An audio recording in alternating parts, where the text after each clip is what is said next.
Bulletin में खुशामदीद। पाकिस्तान तस्लीम शुदा एटमी ताकत है। एटमी सलाहियत के खिलाफ किसी भी मुहिम जोई के खौफनाक नताइज बरामद होंगे जो शायद दुनिया बर्दाश्त न कर सके। DGISPR लेफ्टिनेंट जनरल अहमद शरीफ चौधरी का अल जजीरा TV को इंटरव्यू। कहा, भारत की बेमानी इल्जाम तराशी की वजह से कशीदगी खतरनाक हद तक बढ़ गई है। कोई भी वाकया पाक भारत जंग की वजह बन सकता है। ऐसी सूरत में पाकिस्तान जरूर जवाब देगा। एक सवाल के जवाब में DGISPR ने कहा, पाकिस्तान में दहशतगर्दी का असल फायदा भारत को है। भारतीय सरपरस्ती में दहशतगर्दी के नेटवर्क का मास्टरमाइंड अजीत डोवल है। Are an established and declared nuclear power. And the world has no experience going to or even attempting to go into a misadventure against an established nuclear power. And if such a misadventure is taken or attempted to, then it will lead to horrific consequences which the world may not be able to endure. This senseless blame game that the Indians are resorting to, it is bringing the thresholds between India and Pakistan to dangerously low level, at such levels that where one incident of terrorism or an act of violence can be turned into an act of war. As far as the response is concerned, let me make it absolutely clear. The response would be there. Our response will show and speak for itself, as always, loud and clear. The important question is that who is the beneficiary over here by these acts of terrorism in Pakistan? It is India. The strategy of India is to keep the Pakistan embroiled in this menace of terrorism. Pakistan is not only fully committed to fight this menace of terrorism, we are also fully committed to uproot this extremism. Who is the chief architect of this terror enterprise? It is Mr. Ajit Doval. He is that evil chief architect of that terror enterprise, of every terror incident that happens inside, not only in Pakistan, but the region and the transnational killing. Bilawal Bhutto Zardari कहते हैं, चाहता हूं बर्रे सगीर की नई नस्ल माजी में फंसी ना रहे। बर्रे सगीर में दहशतगर्दी की बुनियाद अफगान जिहाद में है। मगरिब और जनरल जिया ने समाज की जिहाद साजी की। भारतीय सहाफी करण थापुर को इंटरव्यू में साबिक वजीर खारजा ने कहा, पाकिस्तान दहशतगर्दी से सबसे ज्यादा मुतासिर है। दहशतगर्द हमलों में 92,000 जानें गंवाईं। पाकिस्तान दहशतगर्दी के ग्रुपों को सपोर्ट नहीं करता, दहशतगर्दी के खिलाफ सबसे बड़ी जंग लड़ रहे हैं।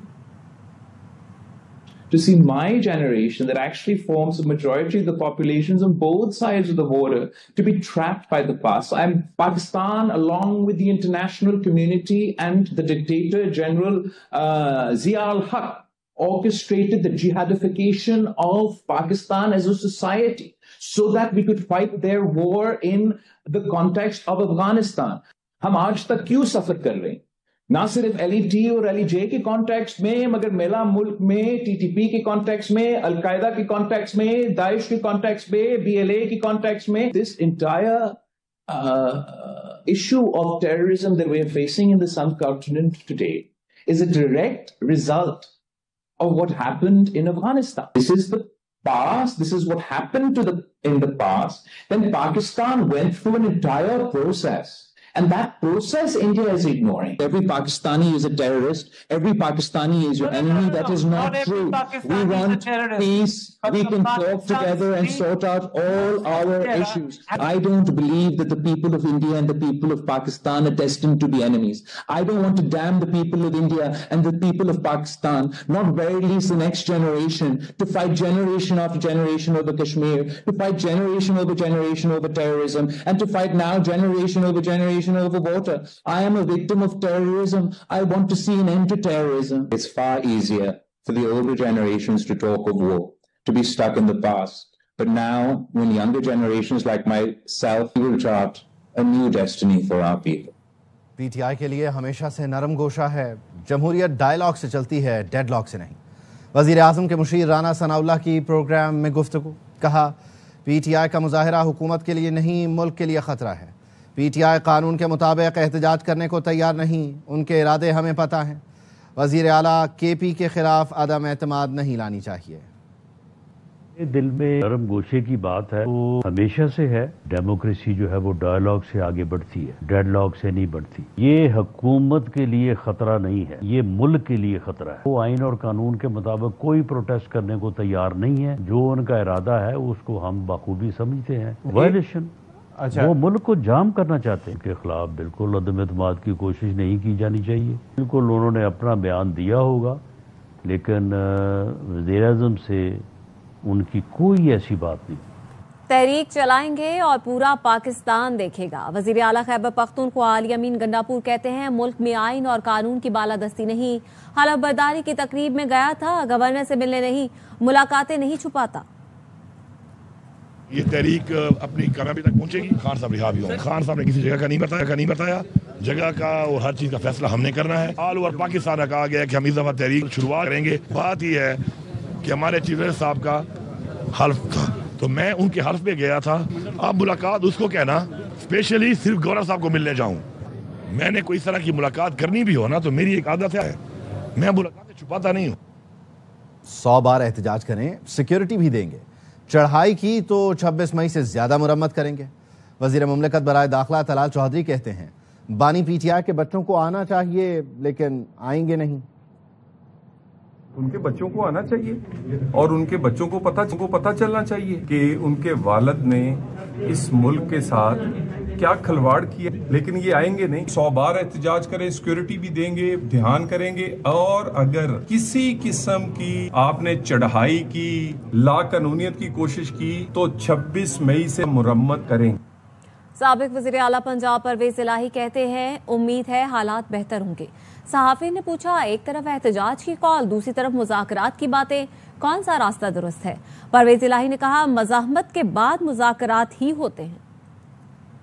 हमेशा बेहतरी की उम्मीद रखनी चाहिए। बात हो रही है कि सदर को तब्दील किया जा रहा है और कोई तरमीम 27वीं भी आ रही है। मैंने तो आपसे सुना है। बानी पीटीआई की रिहाई से मुतल्लिक एक तरफ मुज़ाकरात, दूसरी तरफ 5 अगस्त की बात की जा रही है। रास्ता कौन सा बेहतर है, मुज़ाकरात वाला या मज़ामत वाला? देखें, ज़ाहिर है मज़ामत के बाद तो फिर मुज़ाकरात ही होती है। पीटीआई की जो लीडरशिप है उन्होंने लेटर भी लिखा है, जब मशावरत हो चलेगा। सदर जरदारी को हटाने की बातें फेक न्यूज़ और अफवाहें हैं। हुकूमत ने भी ऐसी बातों की तरदीद की है। पीपल्स पार्टी की रहनुमा सेनेटर शहरी रहमान की प्रोग्राम ऑफ द रिकॉर्ड में गुफ्तगू। कहा आसिफ अली जरदारी ने हर गैर आइनी काम के खिलाफ मुजाहमत की है, वो आइन के तहफ़्फ़ुज़ के ज़ामिन हैं। साहब से मुतालिक बातें आ रही हैं और गुज़िश्ता एक हफ्ते से उसके ऊपर स्पेकुलेशन चल रही है। सद क्या इन खबरों का, और आप तरदीद करती हैं इसकी? जी बिल्कुल, मैंने ऑन रिकॉर्ड भी तरदीद की है, हुकूमत ने भी तरदीद की है। पता नहीं है शोशे कहाँ से आ रहे हैं। पीपल्स पार्टी के सदर जो आसिफ जरदारी हैं, सारी जिंदगी रेजिस्टेंस की है किसी भी ऐसे कदम की जो गैर आईनी हो, तो वो आइन के जामिन हैं। खबरें और भी हैं, शामिल करेंगे इस ब्रेक के बाद। Welcome back. कराची में फ्लैट से मिलने वाली अदाकारा की लाश 6 माह पुरानी निकली। लाश इतनी पुरानी थी कि घुटनों के जोड़ भी गलना शुरू हो गए। लेडी मेडिको लीगल अफसर ने फ्लैट से शवाहिद इकट्ठे कर लिए हैं। मजीद क्या तफसीलात हैं जानेंगे हमारे नुमाइंदे नजीर शाह से। बताएगा नजीर, मजीद क्या पता चल सका है? बिल्कुल, देखिए गुज़श्ता रोज़ ये अफसोसनाक वाक़या डिफेंस फेज 6 में पेश आया था, जहाँ पर जो मारूफ जो फनकारा थी, मॉडल थी हुमैरा असगर अली, उसकी लाश से इंतहाई सोख्ता हालत में मिली थी।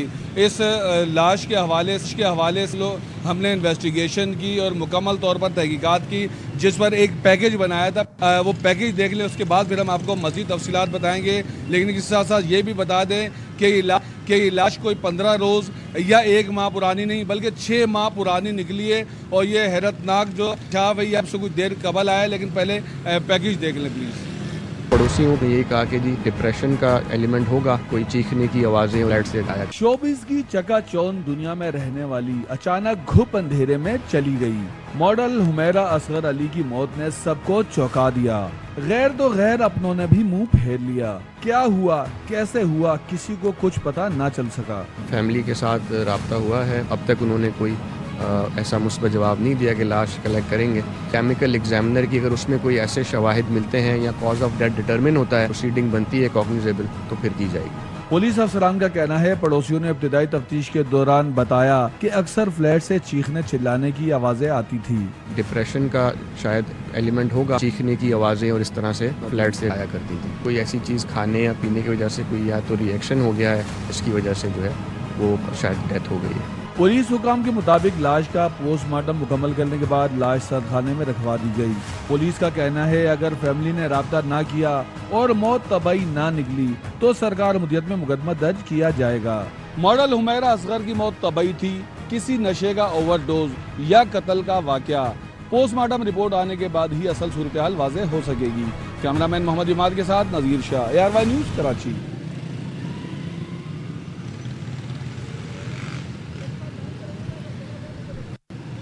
बिल्कुल, आपने जो अब तक जो पेशरफ्त थी और तफसीली जो रिपोर्ट थी वो आपने देखी और ये आज दोपहर तक की जो तहकीकात थी जो हमने आपको एक पैकेज के जरिए बताई। अब जो अहम पेशरफ्त सामने आई है, अब से कुछ देर कबल इस फ्लैट को डीसील किया गया जो अदालती बैलिफ था। गुज़श्ता रोज़ उसने मजीद कानूनी कार्रवाई से पुलिस को इसलिए मना किया था क्योंकि वो फ्लैट खाने की नीयत से वहाँ गया था, लेकिन आगे जब दरवाज़ा तोड़कर अंदर गए तो वहाँ पर हुमैरा असगर अली की ऐसी लाश मिली जिसको देखकर सबके रोंगटे खड़े हो गए कि उसमें कीड़े पड़े हुए थे और अंदाज़ा मुश्किल था कि ये किसकी लाश है। जब वहाँ से दीगर शवाहिद, मोबाइल फ़ोन और दीगर चीज़ें मिली तब पता चला कि ये मॉडल हुमैरा असगर अली की लाश है। और अब जो मजीद इस केस में जो पेशरफ्त सामने आई है ये पता कि ये लाश 6 माह से भी ज़्यादा पुरानी है और अक्टूबर 2020 में हुमैरा असगर अली का जो बिल्कुल राब्ता था वो मुनक़ता हो गया था। के इलेक्ट्रिक की जानिब से बिल ना भरने पर अक्टूबर के महीने की बिजली भी काट दी गई थी। इसके अलावा जो मुकम्मल तौर पर पुलिस ने सर्च किया है, मेडिको लीगल अफसर दोबारा फ्लैट में गई थी तो वहाँ पर उनको ये पता चला कि फ्रिज में रखे हुए जो खाने थे या दीगर ऐसी अशिया थी जिन पर एक्सपायरी डेट होती है वो भी ये बता रही थी कि वो कितनी पुरानी एक्सपायरीज थी जो आज से तकरीबन 6-8 माह कबल वो ख़त्म हो चुके थे। तो इससे ये अंदाज़ा लगाना मुश्किल नहीं है कि ये जो वाक़या जो पेश आया है, जो हुमैरा असगर अली की मौत वाक़या हुई है उसको 6 माह से ज़्यादा का अरसा हो चुका था। इसके साथ साथ मेडिको लीगल जो लेडी ऑफिसर है उसकी जानिब से ये भी बताया गया है कि लाश इस कदर पुरानी थी कि उसके घुटने के जो जॉइंट्स है वो तक गलना शुरू हो गए थे। जब भी कोई इस तरह का वाक़या पेश आता है तो सबसे पहले जिस्म के मुख्तलिफ हिस्से गलना सड़ना शुरू हो जाते हैं। उसमें जिस्म के कुछ हिस्से ऐसे हैं जो साल भी जिनको फ़र्क नहीं पड़ता, तो घुटने भी उनमें से एक है। कराची के इलाके गुलशन में आयशा खाश मिली तो वो भी इसी तरह शोबिस की चकाचौंध दुनिया में रहने वाले अचानक से अंधेरे में इस तरह चले गए। इसी तरह ये दूसरी शोबिस की दुनिया की खातून है जिसकी लाश मिली तो कई सवालात छोड़ गई है। और दोनों केसेस में एक बात मुमासलत रखती है कि दोनों की फैमिलीज की जानिब से पुलिस से ताउन नहीं किया गया।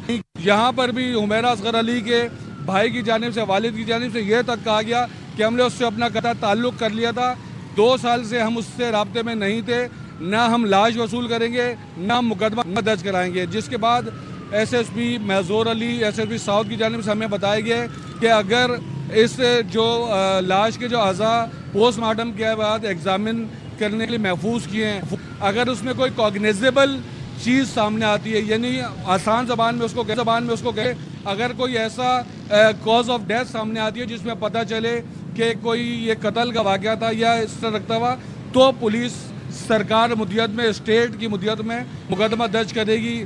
लेकिन इस वक्त तक इस केस को हाई प्रोफाइल करार दिया गया है और पुलिस की जानिब से मुस्तकिल इस केस पर काम किया जा रहा है ताकि एटलीस्ट 1 से 2 दिन के अंदर वजह मौत मालूम की जा सके। जी ठीक है नज़ीर शाह, इस हवाले से आप हमें आगाह कर रहे थे तफसीलन, बहुत शुक्रिया आपका। कराची के इलाके कोरंगी बिलाल कॉलोनी में शौहर ने बीवी को मुबैना तौर पर तेजाब पिलाकर कत्ल कर दिया। नूर आयशा को जुमेरात को जिन्ना अस्पताल मुंतकिल किया गया था। खातून के वालिद ने शौहर अयूब और देवर रफ़ीक पर तेजाब पिलाकर मार डालने का इल्ज़ाम लगाया। मकतूला नूर आयशा की शादी 7 साल पहले अयूब से हुई थी। इनकी 2 बेटियां भी हैं। वालिद ने कहा 4 जुलाई को इत्तला मिली, दामाद और उसके भाई ने बेटी को तेजाब पिला दिया। मारपीट के बाद बेटी को जिन्ना अस्पताल मुंतकिल किया गया। FIR में कहा गया डॉक्टरों ने तेजाब की वजह से इन्फेक्शन और मौत की तस्दीक की है। नूर आयशा की कम उम्र बेटी ने भी वालिदा पर तशद्दुद की तस्दीक की। शादी करके यहाँ आई थी, अब सामान सड़क पर पड़ा है। लियारी में गिरने वाली इमारत के मकीन बेबसी की तस्वीर बन गए। मुतासिरीन कहते हैं कोई बोल रहा है इधर जाओ तो कोई दूसरी तरफ भेज रहा है। दरबदर हो गए हैं, कुछ नहीं चाहिए, सर छुपाने के लिए जगह दे दो। रोटी रोटी से भी चले गए, अल्लाह के सवा हमारा कोई सहारा नहीं। लोग बोल रहे ना कि हम घर तोड़ रहे, तो भाई घर भी दो ना, तो हम जाएं। कुछ समझ नहीं आ रहा, कोई बोलते हैं उधर जाओ, वहाँ पे फाइल जमा करो, कोई क्या बोल रहे हैं। अभी हम लोग कहाँ जाएंगे, अभी हम उधर हैं। अभी हम लोगों के पास कुछ भी नहीं है, अभी हम लोग जाएंगे कहाँ, किसके घर पे रहेंगे, कोई पूछने वाला ही नहीं है। मेरी शादी को 21 साल हुए हैं, तब से हम यहीं पर रह रहे हैं। सारा सामान रोड पे रख दिया हमारा, अब हम कहाँ जाएंगे। 3 भाई हैं, एक के तो पाँव नहीं होते, दूसरा भी बेरोजगार है। तो हुकूमत हमें कोई रोजगार दे या हमें अपना रश्का दिला दे। मेरा भी रश्का था, हम गया था सहरोजे में, ये मसला हुआ है, कमाने वाला एक ही नहीं। लियारी में गिरने वाली इमारत के बारे में बड़ा इंकशाफ। बिल्डिंग कंट्रोल ने वजीर आला को गिरने वाली इमारत का गलत प्लॉट नंबर बताया। वजीर बल्दियात सईद गनी कहते हैं मकीनों को 3 माह का किराया दिया जाएगा।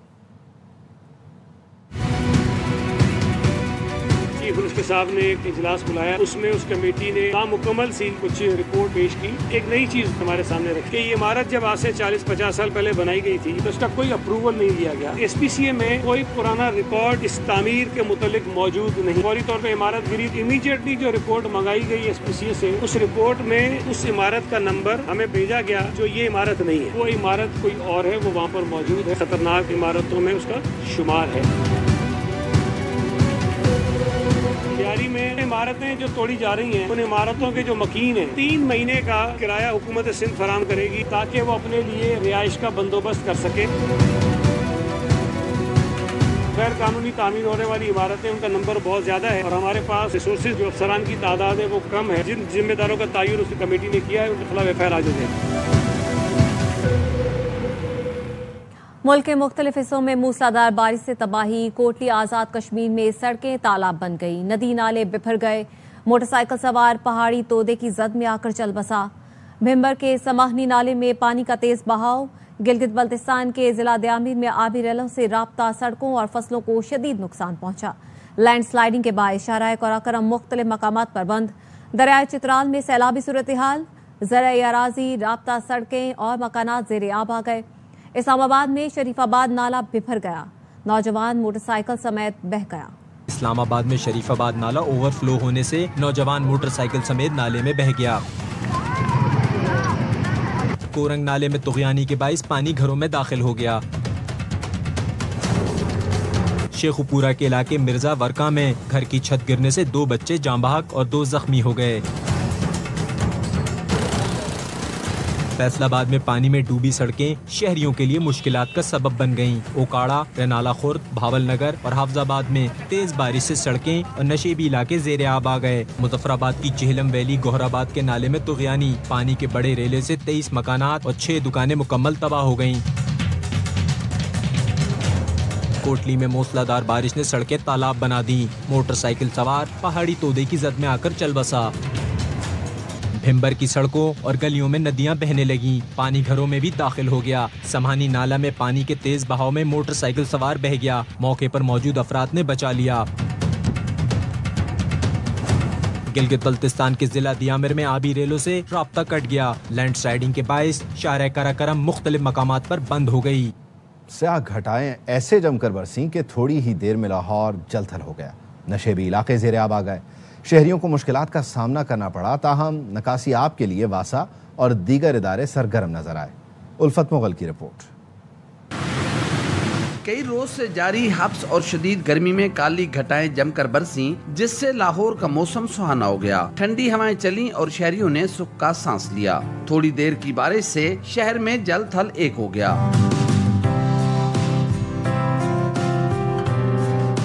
बारिश बरसते ही मुतलका महकमे सरगर्म हो गए और पानी की निकासी के लिए वासा समेत दीगर जिम्मेदार इदारों के मुलाजमीन फील्ड में काम करते हुए नजर आए। इस साइड पे बिल्कुल साफ सुथरा है, हर चीज साफ सुथरी है, रोड भी साफ है, मैं गाड़ी डस्का भी इधर ही चलाता हूँ। मानसून के हालिया सीजन में शहरियों को बारिश के पानी के बायस किसी बड़ी मुश्किल का सामना नहीं करना पड़ा। लोगों का कहना है कि पंजाब हुकूमत के बरवक्त इकदाम की वजह से सूरत हाल बेहतर रही। स्टूडेंट बंदे हैं जो डेली कॉलेज जाना, यूनिवर्सिटी जाना होता है। पहले तो इतना था पानी, तब बारिश होती इतना था पानी खड़ा होता था। आज आए हैं तो बिल्कुल पानी नहीं है, बिल्कुल राम सुकून से हैं। कितने पानी नज़र नहीं आया, आज जितनी बारिश हुई है नहीं तो पानी पानी होना चाहिए था। सुबह का रोड में घूमने देखे, अभी भी लिबर्टी चौक में हम दोस्त आए हैं सारे, तो यहाँ पे कोई पानी नहीं है। वज़ीर-ए-आला पंजाब मरियम नवाज शरीफ की हुकूमत के सीवरेज, बारिश के पानी की निकासी और पानी को जाया होने से बचाने के लिए अरबों रुपए के मंसूबे तकमील के आखिरी मरहले में हैं, जिससे निकासी आब के साथ पानी को महफूज किया जा सकेगा। कैमरामैन ताहिर मुगल के साथ उल्फत Mughal, airway news, Lahore. Barrister Saif का पंजाब हुकूमत पर 10 खरब की माली बेज़ाब्तगी का इल्जाम। केपी हुकूमत के तर्जुमान ने कहा, पंजाब हुकूमत जवाब देने से कासिर है। ऑडिट रिपोर्ट ने मरियम नवाज की करप्शन पर मोहर तस्दीक सब्त कर दी है। मरियम नवाज पंजाब के आवाम के 10 खरब रुपए डकार गईं। ऑडिट रिपोर्ट पर खामोशी पंजाब में जारी लूट मार और करप्शन का वाज़ेह सबूत है। तरक्याती मंसूबे सिर्फ कमीशन के लिए शुरू किए जाते हैं। आवाम को 10 खरब का टीका लगाकर तरक्की के झूठे दावे किए जा रहे हैं।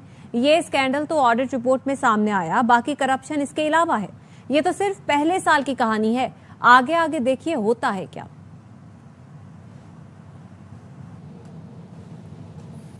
कराची वालों के लिए बिजली 4 रुपए 3 पैसे फी यूनिट सस्ती कर दी गई।